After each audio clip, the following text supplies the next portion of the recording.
Père et du Fils et du Saint-Esprit. Amen. Je vous salue Marie, pleine de grâce, le Seigneur est avec vous. Vous êtes bénie entre toutes les femmes, et Jésus, le fruit de vos entrailles, est béni. Sainte Marie, Mère de Dieu, priez pour nous pauvres pécheurs, maintenant et à l'heure de notre mort. Amen. Notre-Dame de la sagesse et de la paix, Priez pour nous. notre Père Saint-Jean, Priez pour nous. aux saints anges gardiens, Veillez sur nous.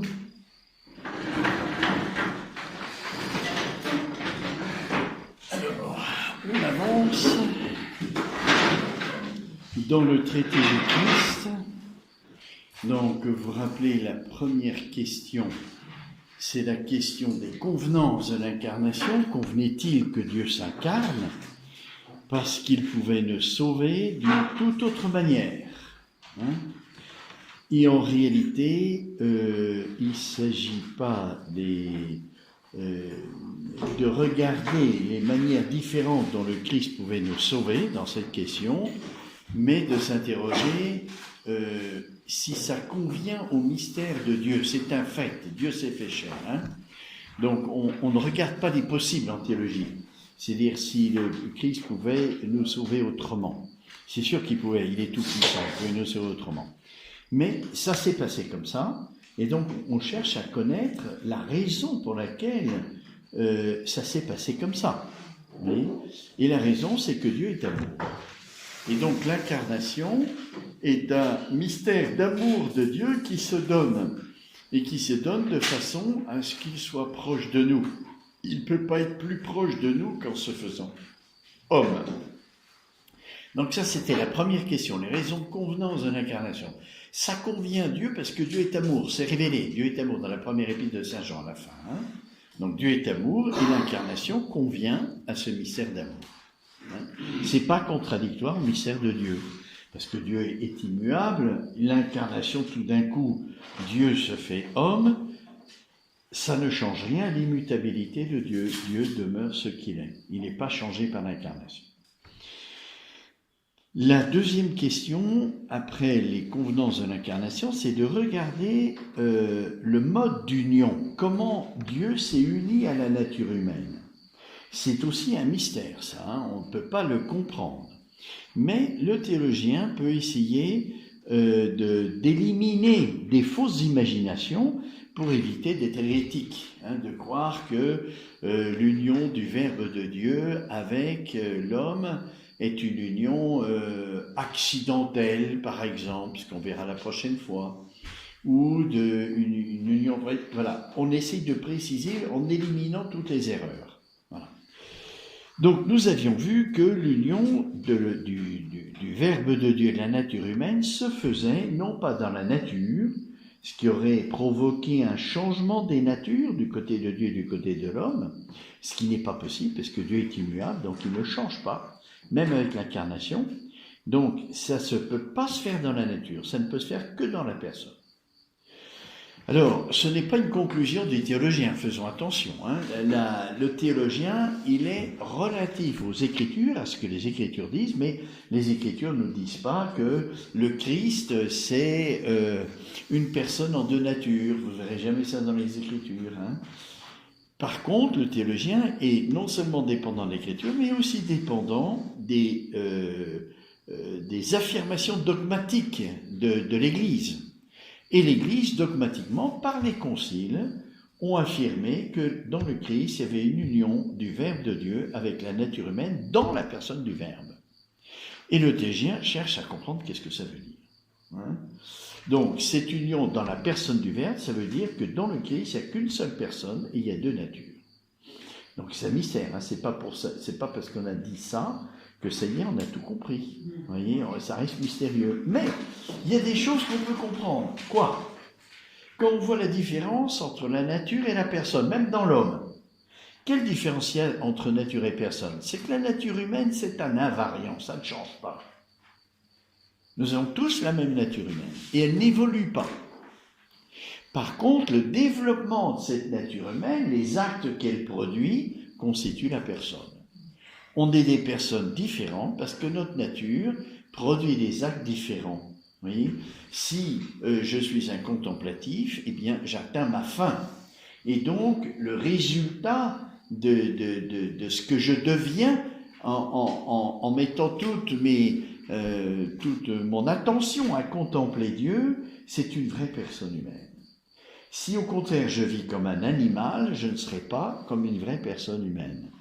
Donc, tout dépend de ce que je fais de ma nature humaine. C'est quels actes je lui demande. Si je lui demande des actes qui tendent vers sa fin, eh bien, je produis une personne humaine. Autrement, eh bien, non.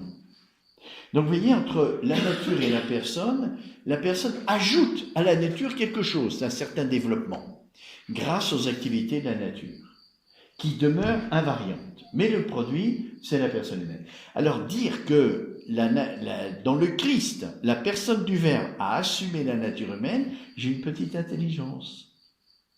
Parce que à la personne peut s'ajouter quelque chose.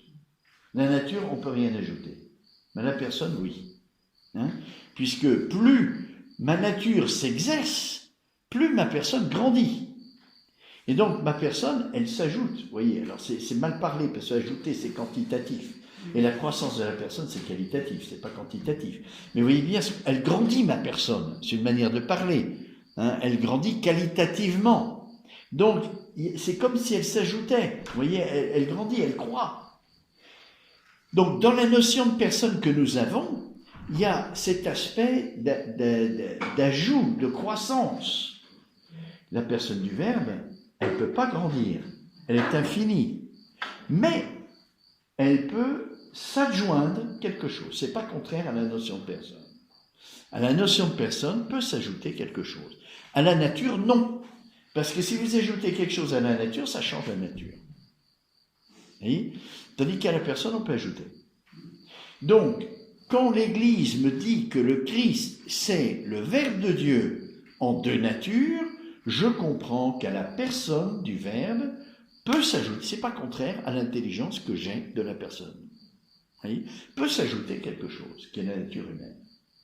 Ça ne change rien, ça n'ajoute rien au Verbe de Dieu qui est infini, mais je comprends qu'à la notion de personne peut s'ajouter des choses. Qui, pour l'homme, ça le fait grandir, pour Dieu, ça ne le fait pas grandir. Mais on peut ajouter. Voilà. C'est contenu dans la notion de personne. Ouais. Quand vous parlez de la nature de l'homme, vous parlez de la nature de l'homme, du Verbe. Du Christ, vous voulez dire? Du Christ. Oui. Oui, la nature humaine du Christ. La nature humaine du Christ, elle est comme la nôtre, elle est âme et corps. Vous voyez? C'est ce qu'on va voir dans l'article ici. C'est-à-dire, c'est un invariant. On est tous pareils, âme et corps. Vous voyez? Mais à la personne du Verbe peut s'ajouter quelque chose, parce que dans ma notion de personne, la personne peut grandir. Dans le Verbe, elle ne grandit pas, mais la manière dont moi, ma personne grandit, c'est par adjonction. J'acquiers des compétences, c'est par adjonction et ça me fait grandir.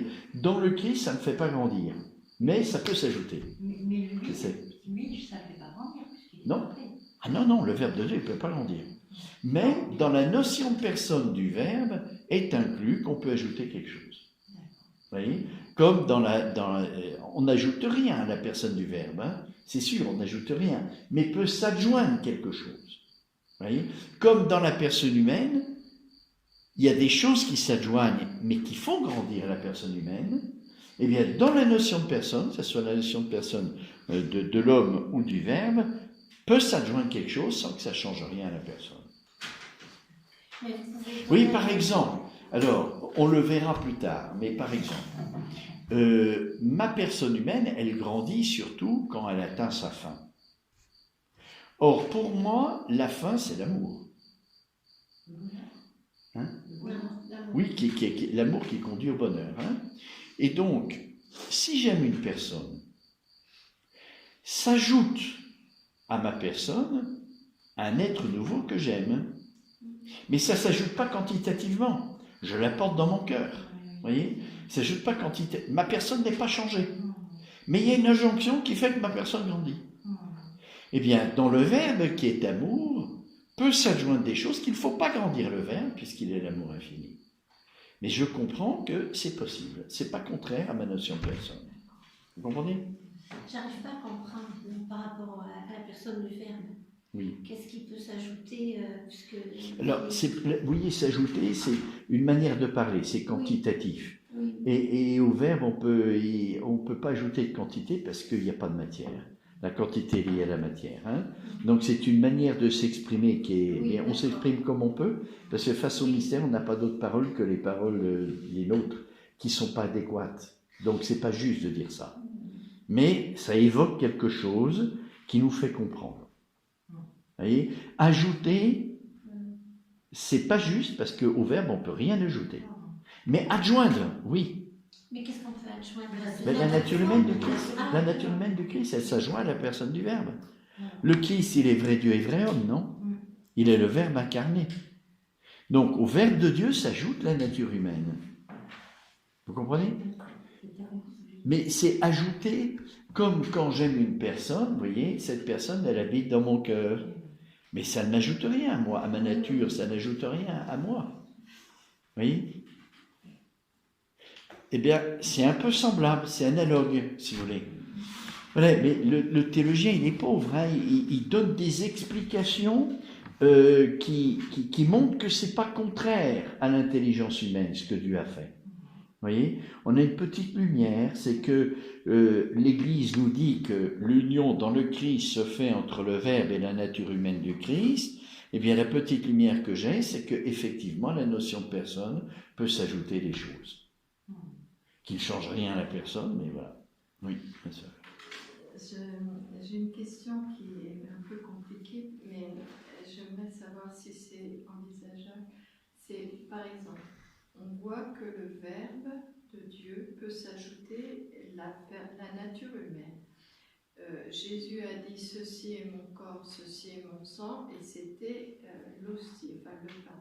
Est-ce qu'on peut dire que le Verbe de Dieu, qui s'est ajouté la nature humaine, peut s'ajouter aussi l'Eucharistie, enfin, je ne sais pas, le pain, enfin, vous voyez ce que je veux dire? Non, parce que l'Eucharistie, c'est plus du pain, c'est le corps du Christ. Oui, mais justement, mais c'est sous une autre forme que la nature humaine, du coup, c'est la question. Eh bien, c'est la nature humaine glorifiée.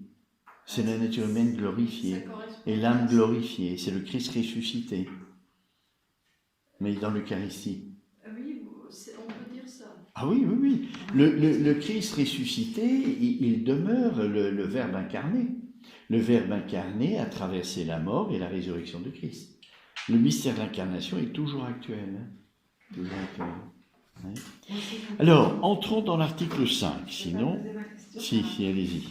Jésus, il a une nature humaine. Oui. Mais la nature humaine parfaite. Oui. Parfaite, c'est-à-dire comme avant le péché originel. Non. C'est plus parfait. C'est plus parfait, oui. Parce que Jésus, si c'est un homme parfait, il ne meurt pas.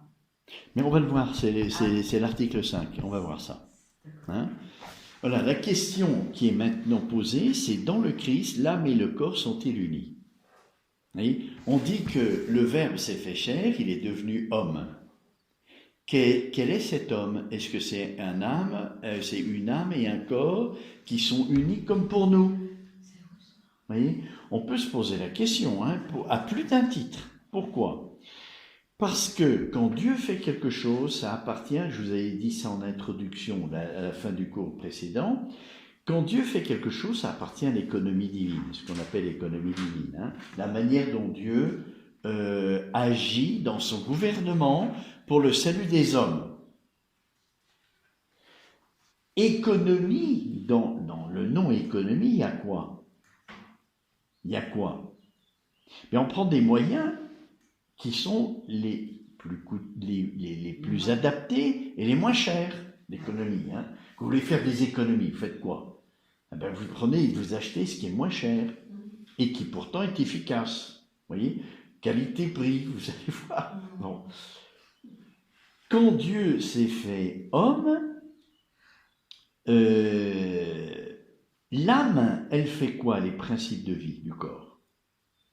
est-ce que le Verbe de Dieu ne peut pas tenir la place de l'âme? Ça a été dit dans l'histoire de l'Église. Il y a eu des hérésies qui ont dit ça, qu'il n'y a pas besoin d'âme. Dans la perspective de l'économie, pas besoin d'âme. Le Verbe de Dieu, c'est plus que l'âme. Et donc, il peut animer le corps du Christ. Et si je suis dans une perspective d'économie, pas besoin d'âme. Voilà.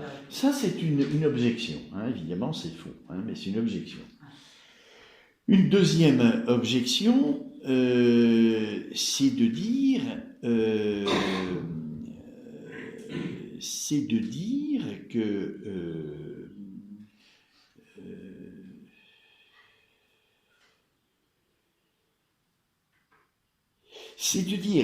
au fond, le Christ n'est pas un homme comme nous. Pourquoi? Eh bien, parce que son âme, elle subsiste dans le Verbe, la nôtre, elle ne subsiste pas dans le Verbe. Donc, ça change tout. Donc, il n'est pas un homme comme nous. Vous voyez, quand on dit que le Christ est vrai Dieu et vrai homme, c'est une affirmation des pères de l'Église, Saint Irénée le dit, le Christ est vrai Dieu et vrai homme. Mais vrai homme, objection, l'âme du Christ n'est pas comme la nôtre. Nous, notre âme, elle ne subsiste pas en Dieu. Et ça change tout, parce que si l'âme du Christ subsiste dans le Verbe, eh bien, ça transforme complètement la nature humaine. Comme on disait tout à l'heure, elle devient parfaite. La nôtre, elle n'est pas parfaite. La nôtre, elle est entachée du péché originel. Même si on n'a plus le péché originel, on a toutes les conséquences du péché originel. Le Christ n'a pas ça. Alors, est-ce qu'il est vraiment homme? Est-ce qu'il est vraiment homme? Si son âme subsiste dans le Verbe, est-ce qu'il est vraiment homme? Vous voyez, l'homme, c'est quoi? Il est marqué par quoi? Par une autonomie, d'exister. Âme et corps sont unis et on existe par nous-mêmes. L'exister de l'homme dans le Christ, c'est quoi? C'est le Verbe. C'est pas comme nous. Est-ce qu'il est vraiment homme? Vous voyez les questions qui se posent? C'est pour ça que saint Thomas pose la question, parce qu'il y a eu des hérésies qui ont été dites là-dessus. Donc, saint Thomas va répondre, est-ce que le Christ est vraiment homme, oui ou non? Parce que dans la nature humaine, quand les parents conçoivent un enfant, Dieu crée l'âme qui fait que ce corps va avoir une autonomie d'exister et de vie. Dans le Christ, c'est pas ainsi. Il a été conçu par la Vierge Marie, mais l'âme subsiste dans le Verbe. Et donc, l'exister de la nature humaine, c'est l'exister du Verbe. C'est l'exister de Dieu. Donc, il n'a pas la même autonomie que nous. Qu'est-ce qui nous caractérise, nous, par rapport à l'animal? C'est notre autonomie. L'animal n'a pas l'autonomie que nous avons. L'animal, il dépend de la nature. Pour se nourrir, pour... Nous, on dépasse la nature. Vous voyez? Je marche et je réfléchis, je domine la nature, je la travaille, je fabrique des maisons, etc. Je domine la nature. L'animal, non. Est complètement soumis à sa nature et à la nature physique. Quand vous dites exister, vous parlez de la nature humaine, de Jésus-Christ, de Jésus. Oui. Oui, et la nôtre? Ben, la nôtre, elle existe par elle-même. Oui, mais tout à l'heure, vous avez dit que l'âme n'allait pas vers Dieu. Elle va où, l'âme? L'âme? Notre âme. Oui. Elle ne va pas à Dieu. Elle ne va pas à Dieu? À Dieu. Elle va à Dieu, oui. Et vous avez dit contraire, tout à l'heure. Non, je n'ai pas dit le contraire. Ah, il me semble. Alors, c'est pour ça que j'étais perdue. Non, l'âme, elle est créée par Dieu. Oui. Au moment de la mort, l'âme retourne vers Dieu. Ah, voilà, elle retourne vers Dieu. Ah oui, bien sûr. Voilà. Bien sûr, au moment de la mort. Au moment de la mort. Oui, Mais quand Dieu crée l'âme, il la crée dans le corps et le tout existe. Parce que l'âme que Dieu crée est principe d'être et de vie. Dans le Christ, l'âme n'est pas principe d'être. C'est le Verbe de Dieu qui est principe d'être de la nature humaine. C'est pas l'âme. Donc, est-ce que vraiment le Christ, homme, il est comme nous? Vrai Dieu, vrai homme, ça veut dire quoi? Vous voyez? Est-ce qu'il est vraiment comme nous? C'est important pour le salut, parce que s'il n'est pas comme nous, c'est pas pareil. Alors, voyons voir les difficultés que pose saint Thomas. du moins que l'histoire a posé. Première objection. De l'union de l'âme et du corps résulte en nous une personne ou une hypostase humaine. Et par suite, si l'âme et le corps sont unis dans le Christ, il s'ensuit que leur union constitue une hypostase. Cette hypostase ne peut être celle du Verbe de Dieu qui est éternel. Il y aura donc dans le Christ une personne ou une hypostase autre que celle du Verbe, ce qui est contraire à ce que nous avons dit précédemment. Voyez ? En nous, l'union de l'âme et du corps, ça fait une personne humaine. Dans le Christ, on sait que ça ne fait pas une personne humaine. C'est-à-dire que le Christ n'est pas vraiment homme, puisqu'il n'a pas de personne humaine. Vous voyez l'objection ? C'est difficile un peu parce qu'il s'est fait homme. Oui, il s'est fait homme. Mais est-ce que c'est une vraie humanité, puisqu'il n'est pas une personne humaine ? Vous voyez la difficulté ? Hein ? Alors, voyons voir ce que saint Thomas répond comme argument d'autorité. Et vous allez voir qu'en théologie mystique, on va pouvoir bien développer cet aspect-là. Le corps ne peut être dit animé qu'à la condition d'être uni à l'âme. Or, cette qualification est donnée au corps du Christ par l'Église. Lorsqu'elle chante, il daigna naître de la Vierge en prenant un corps animé. C'est donc que l'union de l'âme et du corps est réalisée dans le Christ. Le fait que le Christ a un corps vivant implique qu'il a un principe de vie en lui, et le principe de vie d'un corps humain, c'est l'âme. S'il n'y a pas l'âme et que le corps est vivant, ce n'est plus un corps humain. Oui, si c'était le Verbe qui animait directement le corps du Christ, sans l'âme, ça ne serait plus un corps humain. Ça ne serait plus un corps humain. Parce que ce qui donne au corps humain, vous voyez, quand vous mourrez, l'âme se sépare du corps, eh bien votre corps n'est plus un corps d'homme, c'est un cadavre. C'est plus un corps d'homme. Ce qui donne au corps humain sa spécificité d'humanité, c'est l'âme. C'est l'âme qui fait. Oui. Si le Christ, si le Verbe avait animé le corps du Christ directement, en se substituant à son âme, ce ne serait plus un corps humain. Ah oui. Et le Christ ne serait pas fait homme.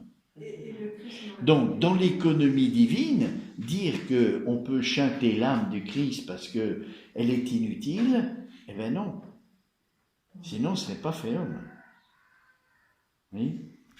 Alors, voilà le 7 contrat. Le 7 contrat qui vient de la tradition de l'Église qui chante que le Christ a un corps animé. Et le corps animé, si c'est un corps humain, c'est l'âme. Là, le raisonnement de saint Thomas est le suivant. Le Christ est homme au même sens que les autres hommes.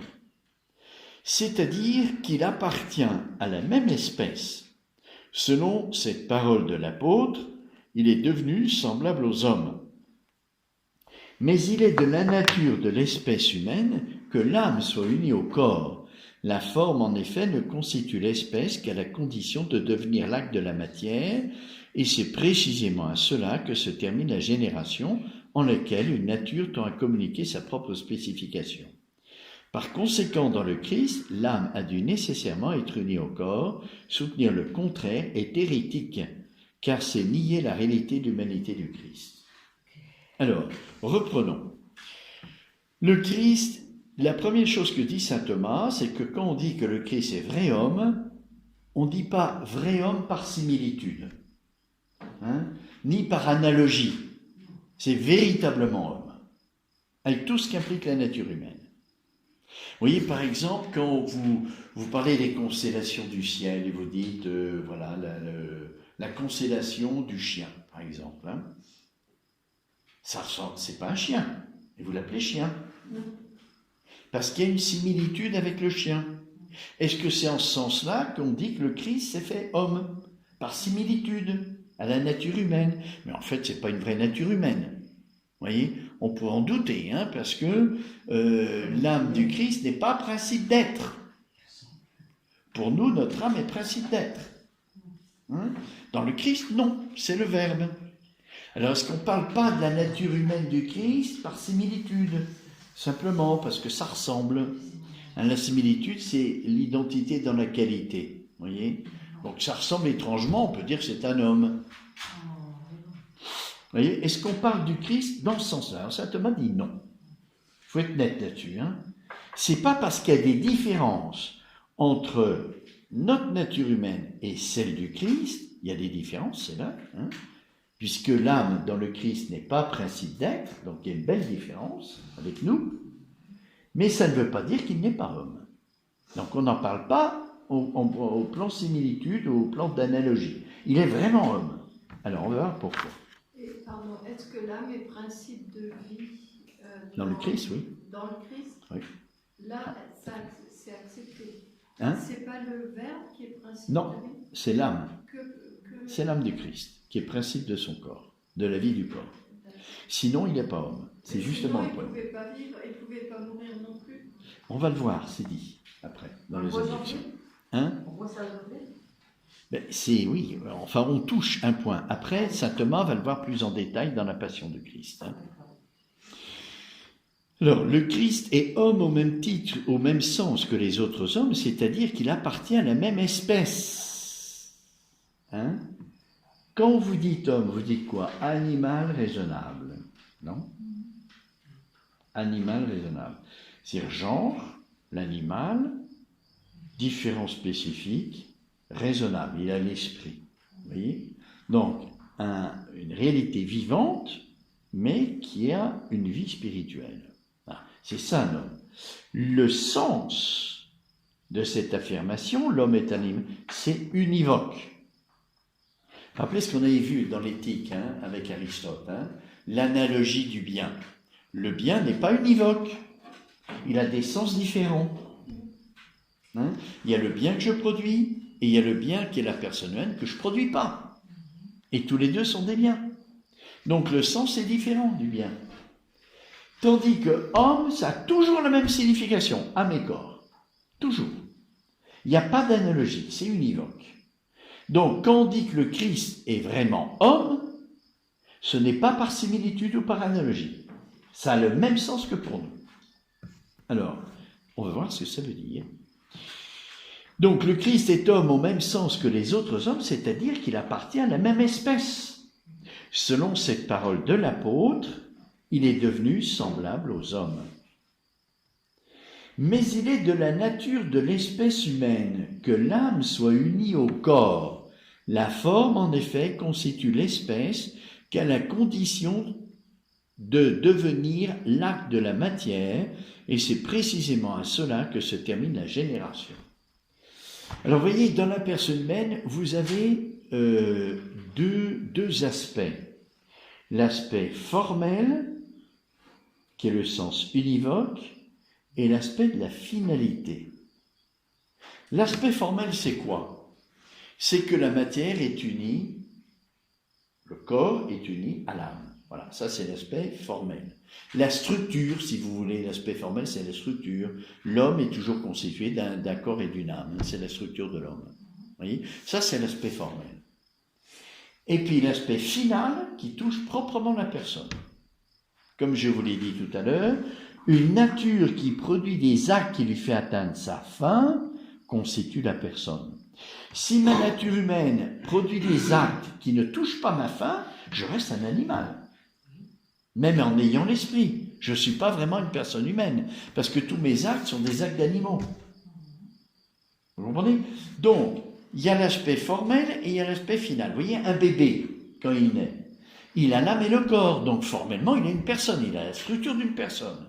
Mais selon la fin, il n'en est pas une. Parce qu'il n'a pas encore pu, vous voyez, aimer, rejoindre une fin qui l'attire, un bien qui l'attire, etc. Donc, il n'est pas encore tout à fait une personne. Structurellement, oui, mais pas selon la fin. Ce sont deux aspects différents.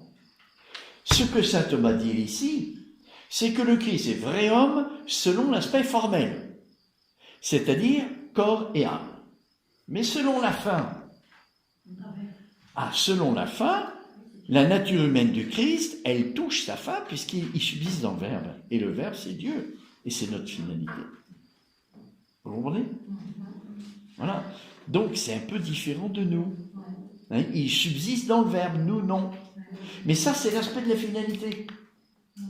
Tandis que l'aspect formel, c'est le même que nous. Donc le sens univoque, hein, corps et âme, la structure, c'est le même chez nous et chez le Christ. Hein.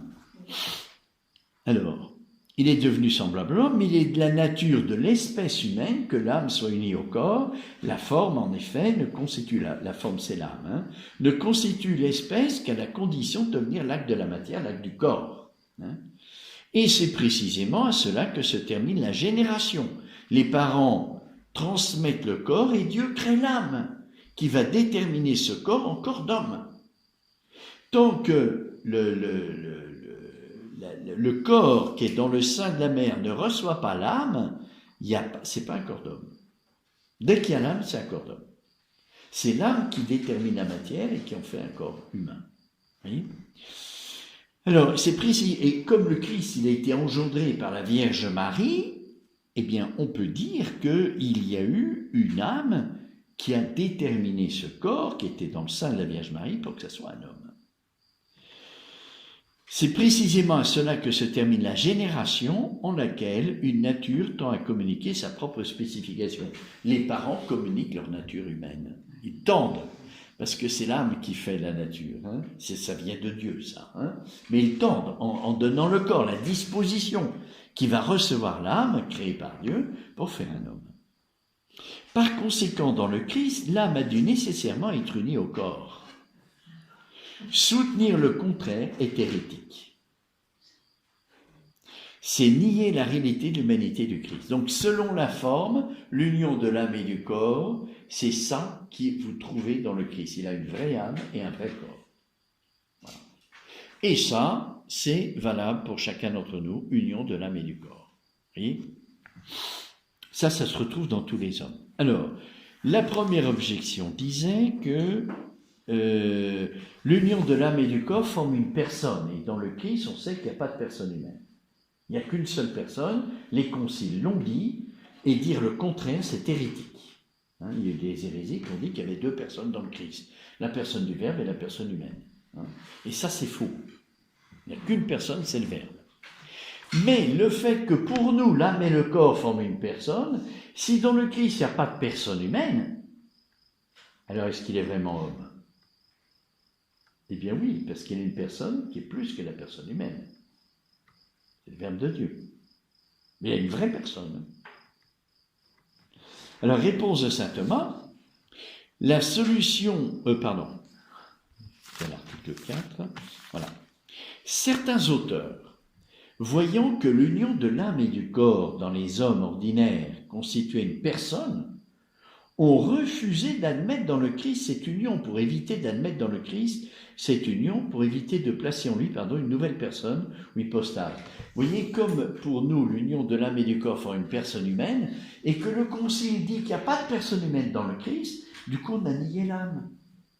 Certains ont nié l'âme pour ne pas faire dans le Christ une deuxième personne, comme le Concile l'interdit. Donc on a dit, dans le Christ il n'y a pas d'âme.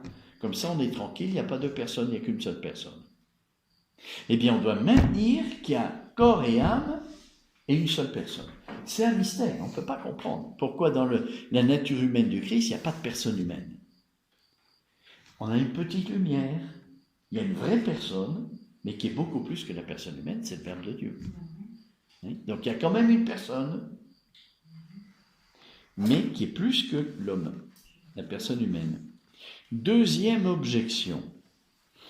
L'union de l'âme et du corps constitue une nature spécifiquement humaine, ça a été dit. Mais d'après saint Jean Damascène, on ne doit pas mettre en notre Seigneur Jésus-Christ une espèce commune. Il n'y aura donc pas en lui composition de l'âme et du corps. Vous voyez, en Jésus-Christ, on ne peut pas mettre une espèce commune, ça ne convient pas au mystère de Dieu. Il est Dieu. Vous voyez ? Alors, réponse. On peut entendre la parole de saint Jean Damascène d'une double manière. Vous voyez, saint Thomas ne veut pas critiquer un saint. Un saint dit quelque chose qui n'était pas très précis, donc on peut l'interpréter d'une manière fausse. Vous voyez, comme saint Augustin. Saint Augustin, il est néoplatonicien, il n'est pas aristotélicien, donc il n'est pas précis quand il parle en théologie. Et c'est comme ça que les protestants sont appuyés. Luther s'appuyait sur saint Augustin. Il a interprété mal saint Augustin dans ce qu'il disait, parce que ce n'était pas assez précis.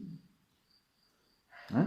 Ça a l'air de rien, ces petits articles, hein, mais si on n'est pas précis, on dévie dans les hérésies. Alors, on peut entendre la parole de saint Jean Damascène d'une double manière. Premièrement, en la rapportant à la nature humaine. En ce sens, la nature humaine ne peut être une espèce commune qu'en tant qu'elle est abstraite par l'esprit de tout individu ou en tant qu'elle se trouve dans tous les individus qui la participent. On va reprendre ça. Hein. Je lis complètement, puis on va reprendre ça. Or, il est très vrai que le Fils de Dieu n'a pas pris une nature humaine abstraite, puisqu'une telle nature n'est pas réelle. À moins que l'on ne pose, à la manière des platoniciens, la nature humaine en soi comme l'idée séparée immatérielle.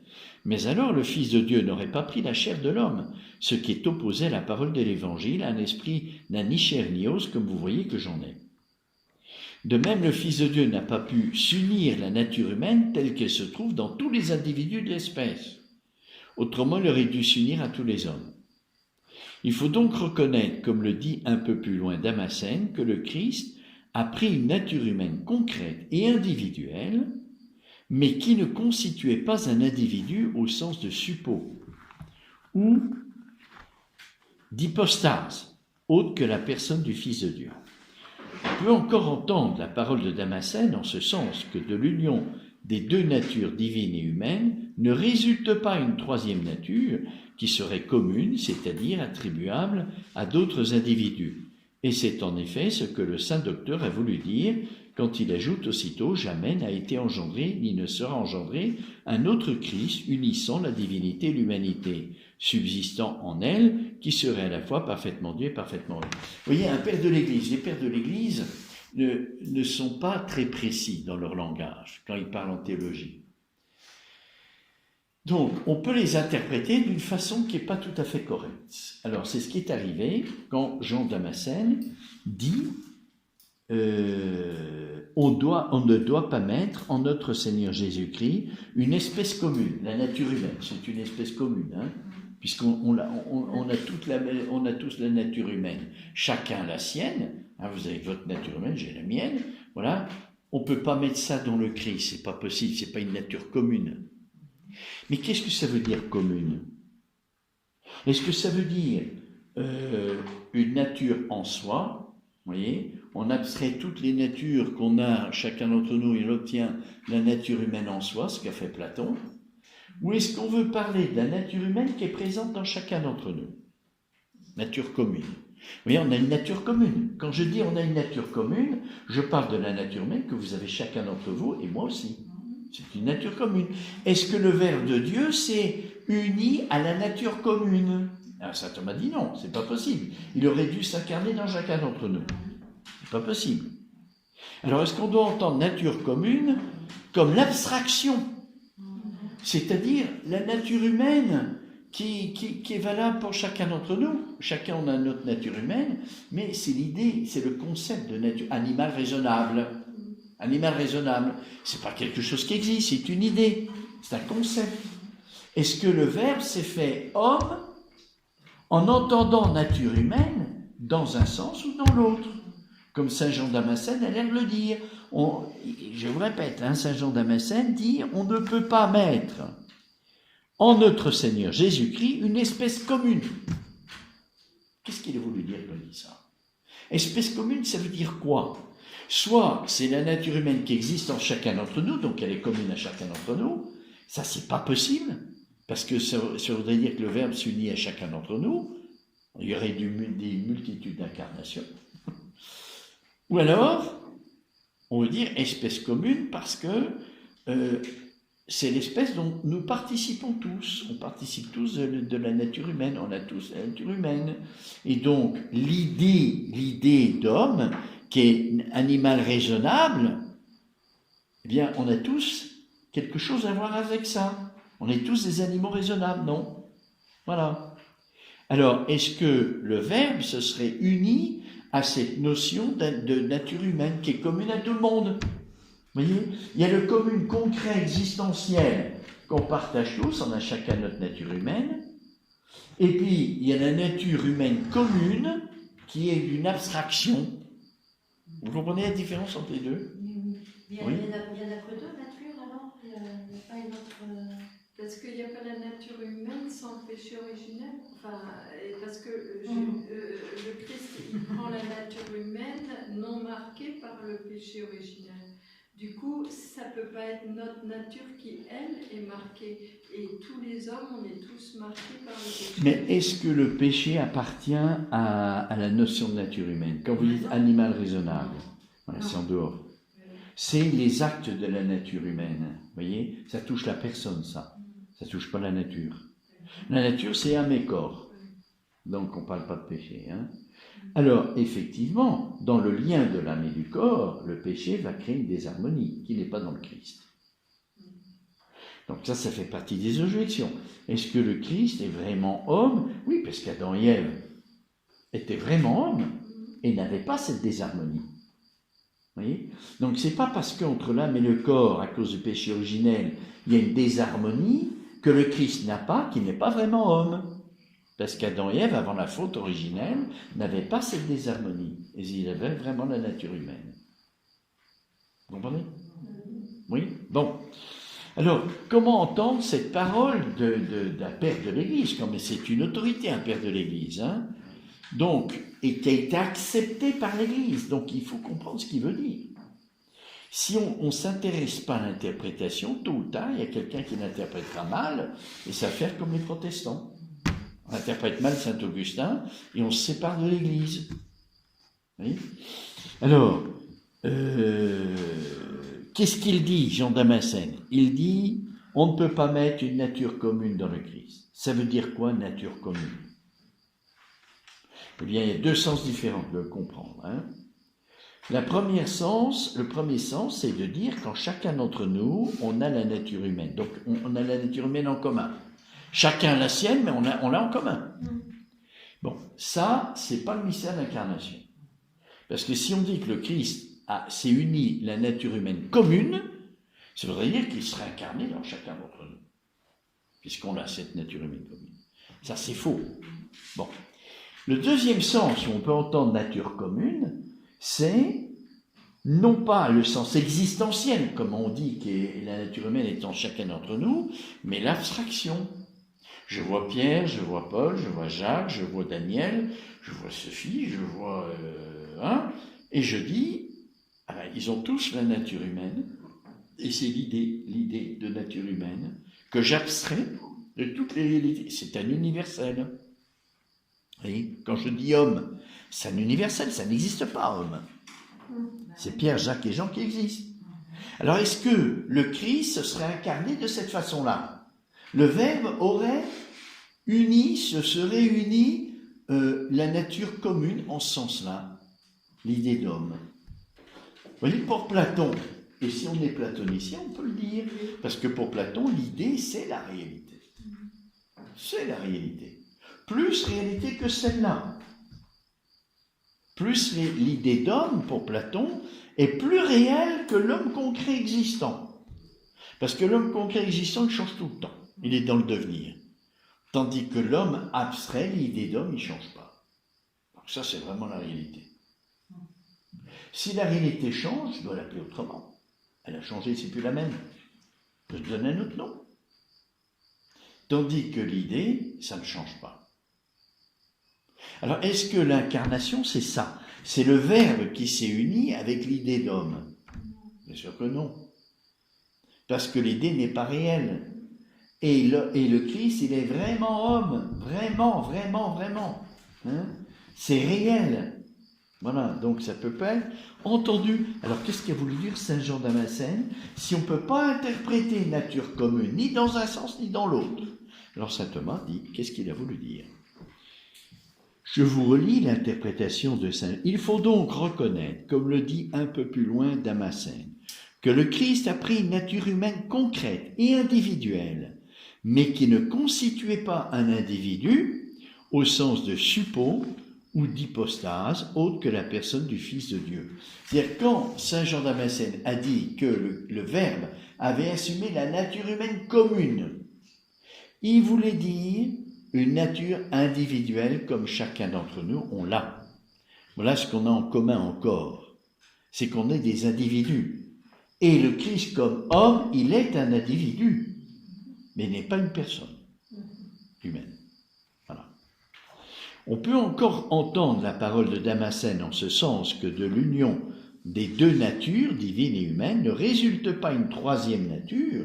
Ça, on l'a déjà vu dans l'article 1, l'union ne se fait pas dans la nature, qui serait commune, c'est-à-dire attribuable à d'autres individus. Et c'est en effet ce que le saint docteur a voulu dire quand il ajoute aussitôt « Jamais n'a été engendré ni ne sera engendré un autre Christ », unissant la divinité et l'humanité subsistant en elle, qui serait à la fois parfaitement Dieu et parfaitement homme.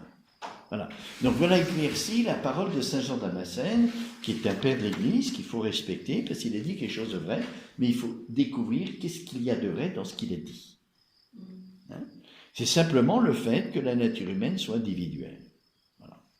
Troisième objection, l'âme n'est unie au corps que pour lui donner la vie. Mais le corps du Christ pouvait très bien être vivifié par le Verbe de Dieu, qui est source et principe de vie, Jésus le dit. Je suis le chemin, la vérité et la vie. C'est l'évangile d'aujourd'hui, la vie en tant que verbe. Il est le verbe de vie, dit saint Jean, dans la première épître. Il n'était donc nullement besoin de l'unir à l'âme. L'âme est inutile parce que le verbe est source de toute vie pour animer le corps de Jésus. Alors, que répond saint Thomas ? Il y a lieu de distinguer un double principe de vie corporelle, un principe efficient, et sous ce rapport le Verbe de Dieu est principe de toute vie, un principe formel, car vivre pour les vivants, c'est être, dit le philosophe, et puisque le principe formel de l'être c'est la forme, le principe formel de la vie c'est l'âme. En ce sens, le Verbe ne peut pas faire vivre le corps, car il ne peut pas être sa forme. Alors, voyez, c'est un peu compliqué. On va essayer de bien comprendre ça. Vous voyez, dans la vie, il y a deux aspects. Il y a l'aspect de l'efficience et il y a l'aspect formel. Qu'est-ce que c'est que cette différence entre l'efficience ? L'efficience, c'est l'exercice. Je produis un acte vital. Je vous parle, c'est un acte vital. C'est l'efficience. Maintenant, l'aspect formel, c'est que j'ai mon langage. J'ai ma manière de parler, c'est la forme dont je parle. La manière de parler, c'est une forme, c'est une manière de parler. Vous voyez ? L'homme a une vie qui est une vie humaine, c'est pas une vie animale. C'est une forme de vie autre. C'est pas l'efficience, c'est lié à l'efficience, mais c'est autre chose. Vous voyez ? La compréhension que j'ai, c'est qu'est-ce que la forme de vie, c'est autre chose que qu'est-ce que l'efficience de vie. L'efficience, c'est produire un acte vital. Vous voyez ? Tous les vivants produisent des actes vitaux. L'herbe, elle respire, elle pousse, c'est des actes de vie. La forme de vie est tout autre. Vous voyez bien la différence entre l'efficacité de la vie et puis la forme. Alors l'âme, elle joue de quel côté ? Du côté de l'efficience ou du côté de la forme ? Elle joue des deux côtés. Mon âme est source d'une vie humaine et pas animale, et en même temps, c'est elle qui est principe de vie, qui produit les actes vitaux. Dans le Christ, est-ce que c'est la même chose ? Eh bien non. Il a l'âme comme forme de vie, parce qu'il a mené une vie humaine, il a mangé, il a bu, il a parlé, il a réfléchi, il a aimé. Donc, l'âme joue bien le rôle de cause formelle de vie, mais la cause efficiente de vie, c'est le Verbe de Dieu. Il est la vie. Vous comprenez ? Vous voyez, quand Dieu crée notre âme, source de vie, efficience et source formelle, c'est le Verbe de vie qui est source de l'âme humaine. C'est Dieu en tant qu'il est vivant, un vivant infini, qui crée une âme qui va être source de vie pour moi. C'est pour ça qu'on dit que Dieu communique la vie. Il ne la crée pas, il la communique. Autrement dit, si dans le Christ, la source efficiente vitale, c'est pas seulement l'âme, mais c'est le Verbe de vie, Jésus ne pouvait pas mourir. Dans le Christ, la source efficiente de vie, c'est le Verbe, au-delà de l'âme, le Christ ne pouvait pas mourir, Dieu ne peut pas mourir. Et voilà. Ah, alors ça veut dire que s'il est mort, c'est parce que Dieu a voulu séparer l'âme et le corps dans le Christ. Il ne pouvait pas mourir, à moins d'un geste mortel qui était le coup de lance. Sinon, il ne serait pas mort. Sinon, il ne serait pas mort. C'est-à-dire que le Christ pouvait endurer la passion indéfiniment, puisque sa puissance vitale était infinie, c'est le Verbe de Dieu. Du point de vue d'efficience, qui produit les actes vitaux. Pour vivre, c'est ça, c'est l'efficience de vie. Il ne pouvait pas mourir, malgré toutes les blessures. Il n'y a que des blessures mortelles, là, il serait mort. Mais autrement, non. Donc, il pouvait être torturé pendant des heures et des heures et des heures et des heures sans mourir. Quand il a dit « je remets mon esprit entre tes mains », Pardon ? quand il a dit « je remets Oui. mon... » Eh bien, c'est justement ça. C'est Dieu, Jésus nous apprend à ce moment-là que Dieu sépare l'âme et le corps dans le Christ. C'est une volonté de Dieu qu'il meurt maintenant. Et comme Jésus est Dieu, c'est lui. Alors, c'est pas un suicide.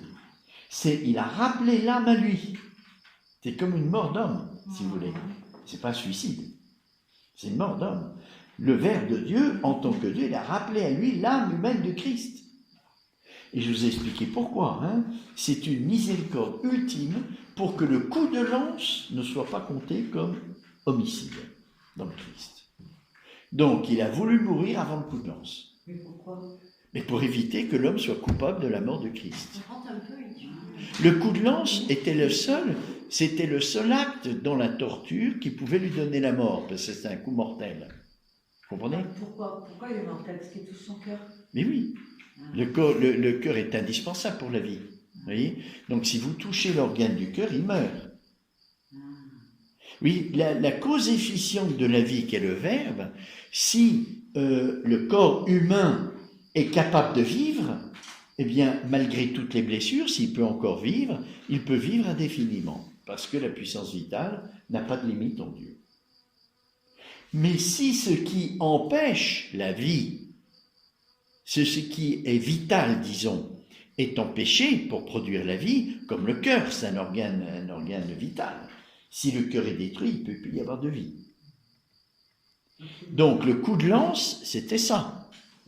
Donc Jésus a voulu mourir avant pour que l'homme ne soit pas coupable de sa mort. Ah, c'est beau. C'est une miséricorde infinie. Il ne voulait pas que l'homme soit coupable de sa mort.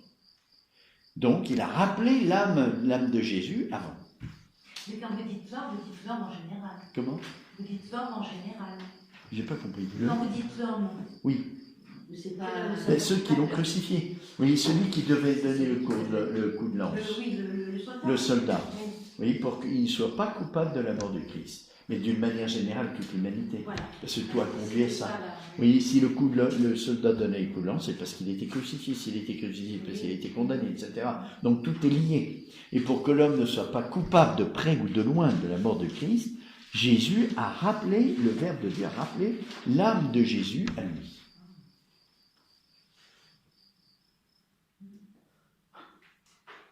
Père, entre tes mains, je remets mon esprit.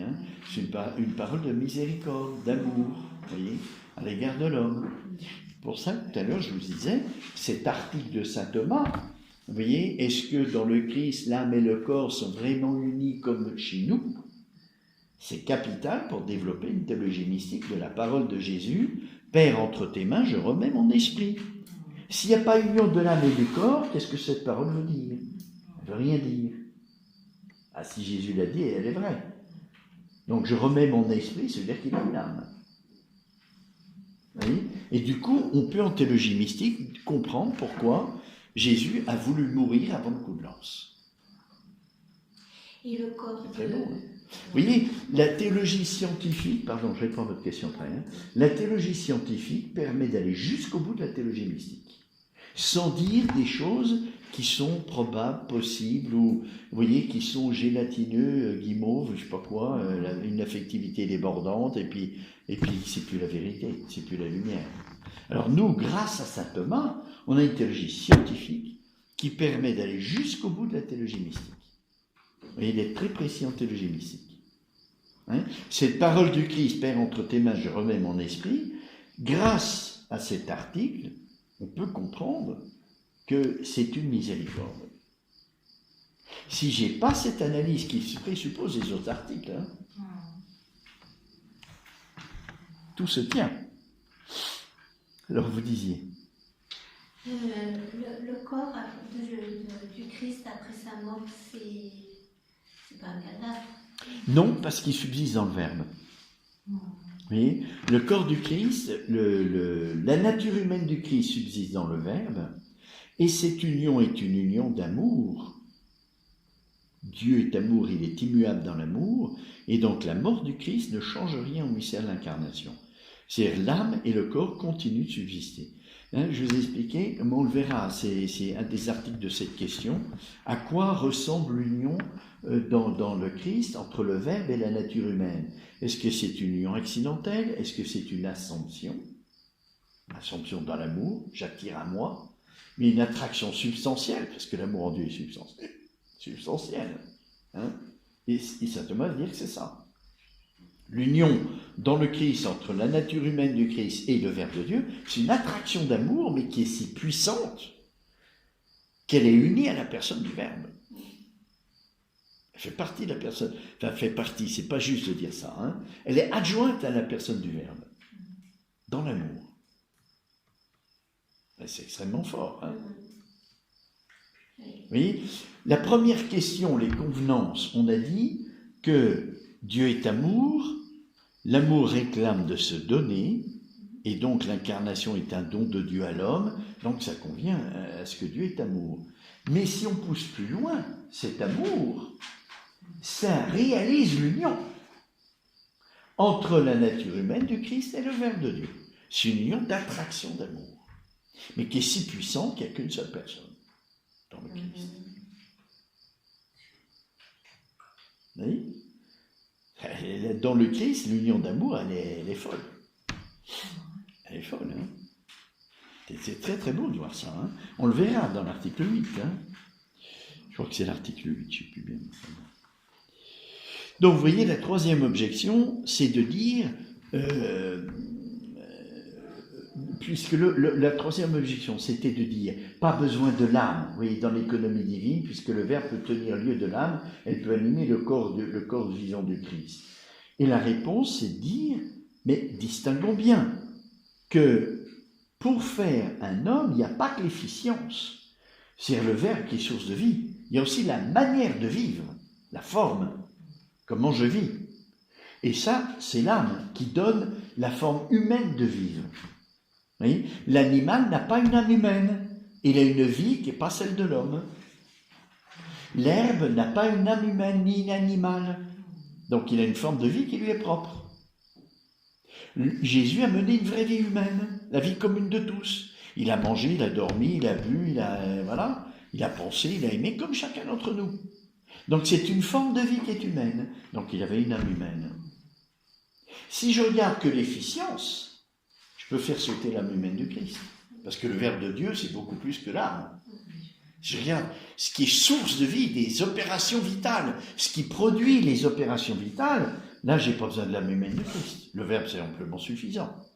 Mais si je regarde la forme de vie, alors là, l'âme est nécessaire.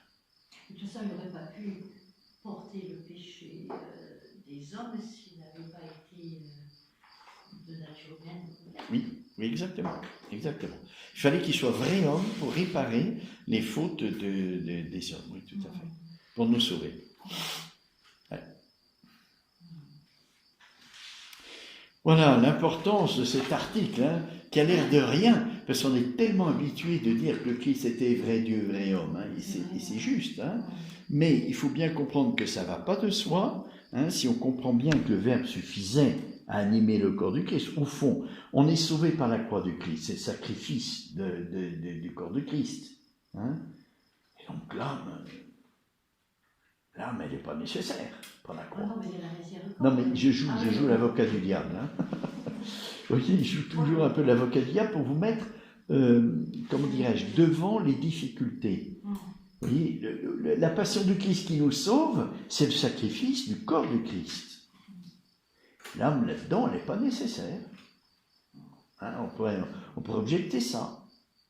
Eh bien si, parce que même le sacrifice du corps du Christ, la manière dont Jésus a vécu la passion, il fallait l'âme humaine.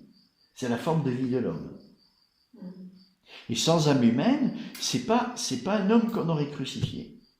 C'est parce qu'il fallait qu'il souffre. Voilà. Et la souffrance, elle n'est pas que sensible, elle est aussi spirituelle. Jésus a eu une agonie, plusieurs fois. Et même Maria Valtorta dit que l'agonie du Christ, il est déjà dans le sein de la mère. Ce qui n'est pas faux. Ce qui n'est pas faux. Hein, dans le sein de la mère, de la Vierge Marie. L'agonie du Christ. Je crois que c'est juste, on découvrira ça au ciel. Je crois que c'est juste.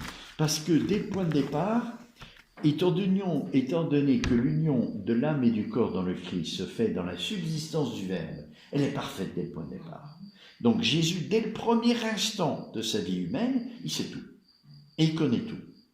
Donc l'agonie qui nous est montrée au Jardin des Oliviers, où il a sué une sueur de sang, c'était pas parce qu'il était force à la mort imminente, c'était la souffrance qu'il voyait des âmes qui se perdaient, parce qu'il aime infiniment les âmes.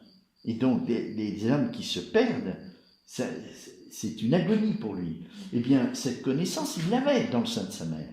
Et toute sa vie apostolique, il était en agonie. Mais c'était caché. Ça apparaissait de temps en temps. On verra ça au ciel, hein. Vous savez, on aura des surprises. Hein. On verra. C'était caché. Parce que l'amour était victorieux déjà. Vous voyez, l'amour est toujours victorieux dans le Christ. Donc on ne voit pas les agonies qu'il a vécues. À certains moments, Dieu a permis que ça se manifeste, pour qu'on comprenne quelque chose. Est-ce qu'il les vit encore, ces agonies? Non, au ciel, non. Il n'y a plus de souffrance, il n'y a plus que du bonheur et de la joie. Hein. Il n'y a plus de souffrance en Christ. Hein. Du tout. Au ciel, c'est plus possible. Bon, on va s'arrêter là. À 17h, adoration, 18h, vêpres, 19h, repas, ici au réfectoire, et puis après le petit film. Hein. Ici, le film? Non, dans le réfectoire des frères, là-haut. D'accord. Hein? Voilà.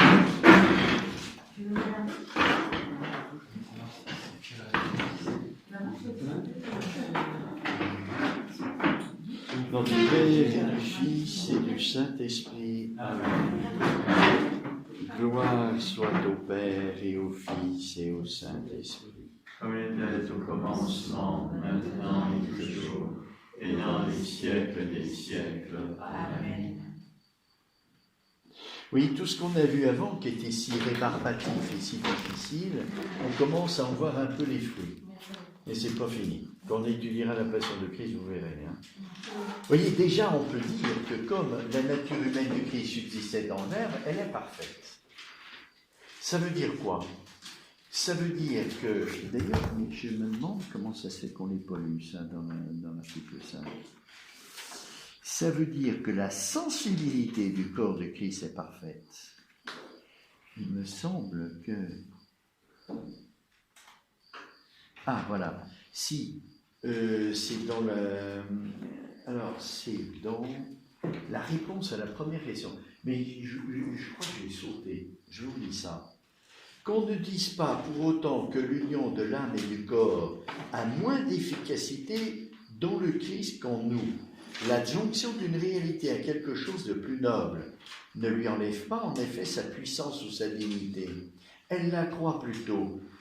C'est ainsi que l'âme sensitive, qui dans l'animal dont elle est la forme dernière constitue l'espèce, croît encore en noblesse et en vertu dans l'homme, du fait que la perfection propre à l'âme rationnelle se trouve être adjointe en lui.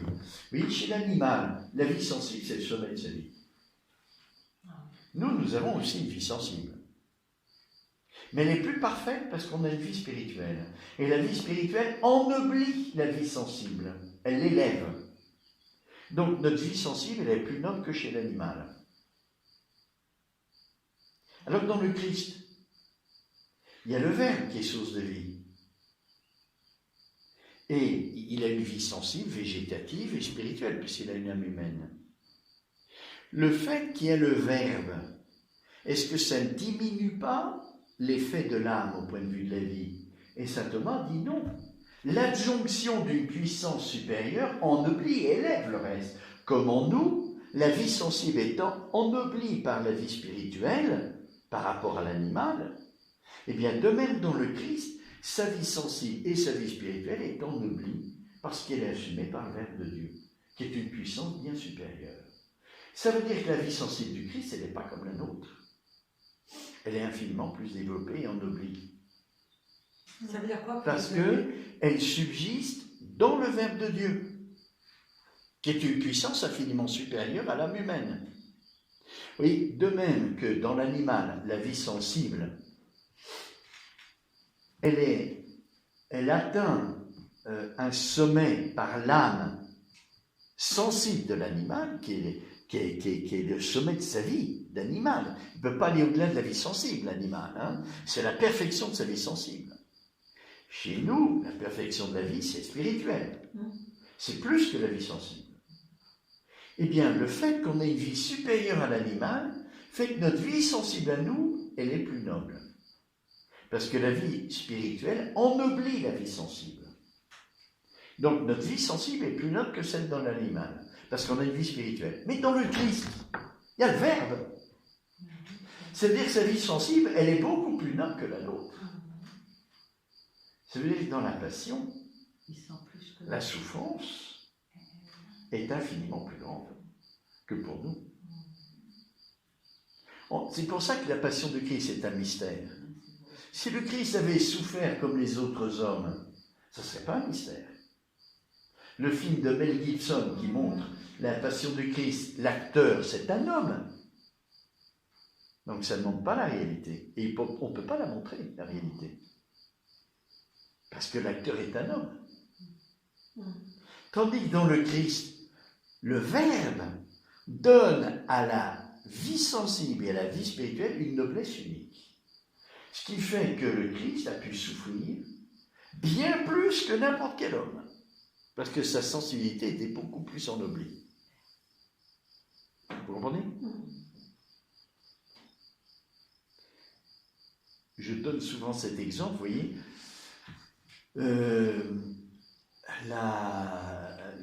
La peau des animaux les plus rustiques, le rhinocéros, l'éléphant, c'est une peau qui n'est pas très sensible. La peau de l'homme, elle est beaucoup plus sensible parce qu'elle est habitée par une âme spirituelle. Le corps de l'homme, Jésus, est beaucoup plus sensible parce qu'il est habité par le Verbe de Dieu. Vous voyez une différence, hein? Donc la capacité de souffrir du rhinocéros sensiblement dans sa peau, hein, et du crocodile ou de l'éléphant, c'est bien inférieur à la nôtre. Parce que notre sensibilité est dans le Christ. C'est infini. Mais là, vous parlez du physique et moralement, c'est Encore pire, parce que la vie spirituelle dans le Christ, elle est ennoblie par le Verbe. donc c'est encore pire. C'est pour ça qu'il a su une sueur de sang là, dans l'agonie. Vous voyez? La passion du Christ, c'est un mystère. Donc quelqu'un qui est... À cause du Verbe fait chair.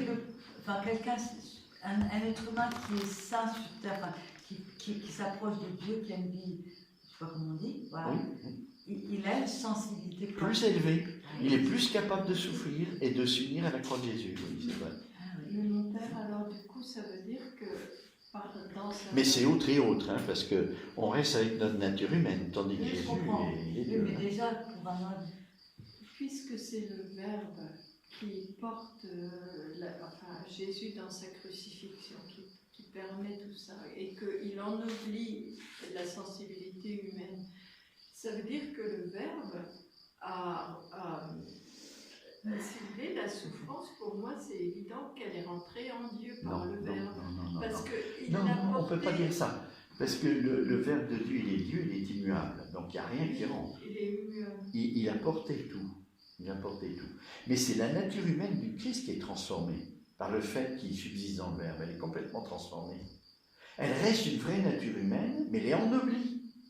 Ennoblie à un point que nous imiterons quand on sera dans le ciel. Et si, parce qu'on sera ennobli par la vision béatifique. Vous voyez, on aura une vie spirituelle qu'on ne peut pas atteindre sur la terre, parce qu'il faudra que notre intelligence soit surélevée par la lumière de gloire. Et donc, on aura une vie spirituelle surnaturelle, bien plus élevée que celle qu'on a sur terre. Donc, on aura une capacité de sensibilité de bien plus élevée qu'ici. Ça pourrait être chouette. Le chocolat sera meilleur. Et Charlotte. On n'a plus besoin de manger. Vous voyez, on mange parce qu'on dépérit le corps se fourre, il a besoin de se refaire. Mais au ciel, ça ne sera plus le cas. Ah oui. Non, C'est notre logique, corps sera en fait. incorruptible. C'est logique. Incorruptible. Et on n'aura plus besoin de se procréer, parce qu'il n'y aura plus besoin de... Voilà. On aura plus le nombre des hommes sera atteint, donc on n'aura plus besoin de procréer et plus besoin de manger. Plus besoin de dormir non plus, et on ne sera pas fatigué. Toutes les limites dues au corps humain seront enlevées. Est-ce que vous avez dit que le nombre des hommes sera atteint? Atteint, oui. Dieu a voulu un certain nombre de saints dans le ciel, et donc quand ce nombre sera atteint, c'est fini. Ah oui, c'est ce que vous avez dit ce matin. Ouais. Plus vite on est ça, plus vite on va au ciel tous. Alors, Plus vite on hâte le retour du c'est Christ. ça, c'est Ah, ça. si on fait un chemin de sainteté, on hâte le retour C'est du ça que je Christ. veux dire. Exactement. C'est quand le nombre sera atteint, ce sera fini.